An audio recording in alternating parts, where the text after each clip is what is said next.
Growing up, I always wanted to do so many things. I wanted to be a vet. I wanted to be an actor. I wanted to be a celebrity by any means necessary. This is Spike Drop Vegas Heist. I'm only here for a 2B. I don't really care about any other place. Can't even comprehend what is going on, but I like it. Hello, my name is Sierra, or Zhobiii online, and this is Wannabe. Hello everybody, and welcome back to Miss Harvey in Between. When I was younger, what did I want to be when I grew up? I actually wanted to be a veterinarian because my parents were in the animal rescue business, my grandma owned a horse ranch, and I was going out there every summer, and it's just what I was interested in was animals.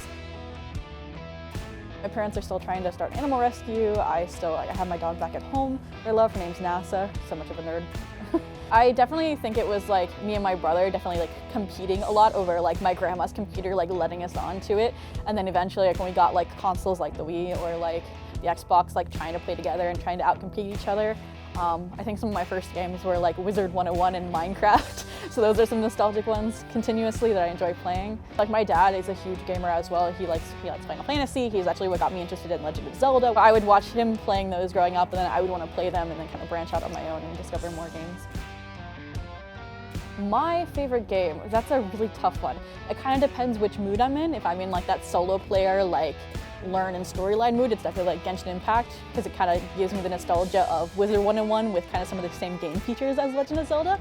But when I want to play with friends or in a competitive environment, then it's definitely Valorant that's go-to. I feel like those are such different games and genres, but it's the truth. About your 10. That was a solid damage for him. He doesn't tend to do that much damage, so I'm proud of that. He's not even built yet, guys. Like, I've been trying to get him the right weapon, like the right equipment, but it's just not giving it to me. I was born and raised in the suburbs of Atlanta, and now I go to school in Cambridge, Massachusetts. It was pretty standard, like at least like from like kindergarten to pre-high school. I lived in the same house since like kindergarten, so it was cool getting to like grow up in the same space, get to like have neighbors that you were close with. And then once I hit high school, I actually kind of branched out from the normal and like ended up like applying and getting into like a STEM high school. So from there, it was kind of like pretty heavily like STEM focused classes in terms of engineering and computer science. So that was really, I would say, helpful in terms of like the career development that I've had. And I feel like it's kind of given me that advantage a little bit. So I feel like I'm ahead and can spend time on other interests like theater, like esports. My sister is kind of to thank for that. So like I said, I went to a STEM high school. So they didn't really have a theater program, but my sister's high school did. Although I couldn't hold kind of official roles, I was kind of that like stage hand or that backstage help moving sets around for her. That actually allowed me to explore a bunch of different roles and figure out what I was passionate about, so that when I got into college, I was able to kind of like go into specializing in one role, which ended up being sound design. And I got to learn from like the junior at the time sound designer on campus, so the one that everyone went to, and just do more shows and become now one of the main sound designers on campus, because there's not a lot. I do have a little bit of like social anxiety, so I think like I've always wanted to kind of be in front of the camera a little bit, but I've always been kind of afraid to. So when you get that remote environment where you are alone, it kind of gives you that kind of confidence to be yourself more and to put yourself out there. And so not only did it give me like, I'm still bad with lighting, but give me the lighting and the sound kind of hard skills that I needed to put on a good like production in an industry standard space at home. But then it kind of like gave me the confidence, I would say, to become a caster. McKinsey has the right read.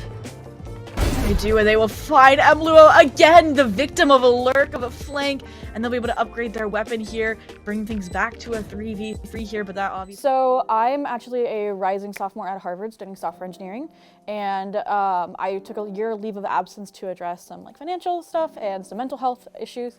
And during that leave of absence, it was towards the end of the summer, I was on a Discord server that posts opportunities for women and marginalized genders, and there was somebody asking for college-aged marginalized gender casters, and they said no experience or little experience required. And I just reached out. I was like, hey, I've never casted before, but I enjoy doing it for fun, like in Discord calls with my friends in the middle of the night. Would you give me a shot? And that's exactly what they did. It was called Crescent Cup. It was a collegiate marginalized gender event. And for literally like 2 days straight in a jank LA hotel, because I was on a business trip, I casted for them. And that person then invited me to more and more events with Valorant, which is another community, and it kind of just took off from there, and like I've enjoyed every moment since.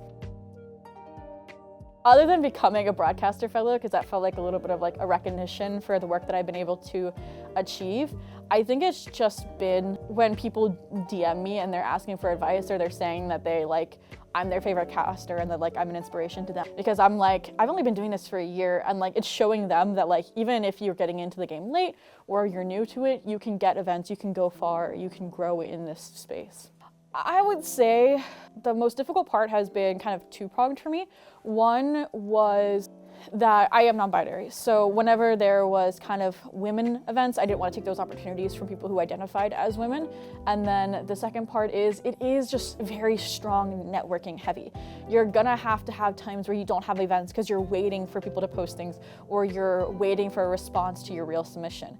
And it's kind of sad when you're you feel like you can't do anything. You have to keep honing your craft, doing VOD reviews, publishing a reel, or editing it as you get new events, new clips. And you just have to be able to kind of put yourself out there, cold email, cold message, to see if they're able to give you that chance, give you that opportunity to prove yourself. I definitely feel like esports has a long way to go in terms of accepting non-binary individuals. I do feel like I'm privileged because I am assigned female at birth as a non-binary individual. So even if people don't recognize me as non-binary, they still can include me in the quote-unquote marginalized gender space. And so that's kind of what I want to do through my broadcasts, are kind of uplift other non-binary talent, other non-binary players, to say hey, they belong here. There's no non-binary talent on main VCT broadcasts. There's no non-binary individuals, or very few of them that make it mainstream. And so I want to be the first to show people that you belong in this space. Hello, and welcome back to CEA's Crescent Cup for spring of 2023. My name is Zhobiii, and I'm joined by Lighter today. How are you today? So there's a few different prongs to broadcaster and how it will affect me personally. So I think one of the biggest, obviously, is the $1,000 grant, which, like I said, financial support can be a big barrier of entry into this, especially if you want to have an industry standard setup. And I feel like for me, that's exactly what it gave me. It allowed me to go from my little Quadcast S mic to a Shure SM7B, so that when I am VOD reviewing, I'm not doubting myself and how I sound, but instead focusing in on the things I can improve as a caster in terms of what I'm saying. And then the other half of it, which will be coming up soon, is our mentorships. Like I said, networking, some of these soft skills in terms of getting casting gigs is such an important part of this career. And if you feel like you've hit a wall and you don't know where to go, you have to reach out and ask people. And having that mentor, having that kind of guidance to figure out how to get to the next level will help me so much as a caster. As a caster, like I said, it's a little bit hard. I don't say it's hard to set goals, but it's hard to figure out how to set measurable goals, because sometimes it is a waiting game, sometimes it is hard to get through these barriers. But for me, it would definitely be getting into more tier 2 or even tier 1 productions, because currently I'm kind of that tier 3 or tier 2.5. So it's in terms of getting into more mainstream collegiate tournaments. Have been working on college Valorant Hub ones. I've been working on the Southern Esports Conference, so it'll be hopefully getting into things like CVAL, the mainstream ones, or into Red Bull Campus Clutch.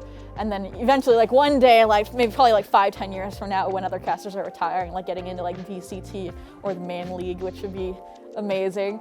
But that's a moonshot kind of goal at the moment. Other than that, some of the less individualized goals, I guess, is just, like I said, there is a little bit of a barrier of entry into this space, whether it's just not knowing who to ask, not knowing what resources you can find or events to find. So it would be kind of, I guess, giving back to the community by hosting trainings or hosting giveaways or that kind of thing. When I upgraded, like I said, from my HyperX Quadcast to the Shure SM7B, I gave my old mic away to a new content creator or a caster. So just being able to do small things like that to help uplift other individuals so that they can get the same start that I had. My mom always told us is that everything happens for a reason. I think even just how I discovered esports and my passion for it, I didn't plan on taking a leave of absence from school for a year, but if I hadn't, I probably wouldn't be sitting in this chair today. I would not have discovered my passion for commentating. I would not have discovered the broadcasters of the Thousand Dreams Fund. Everything happens for a reason. So if you think something is not going the way you thought it would, or you wanted it to go, it might be because there's a different plan for you out there.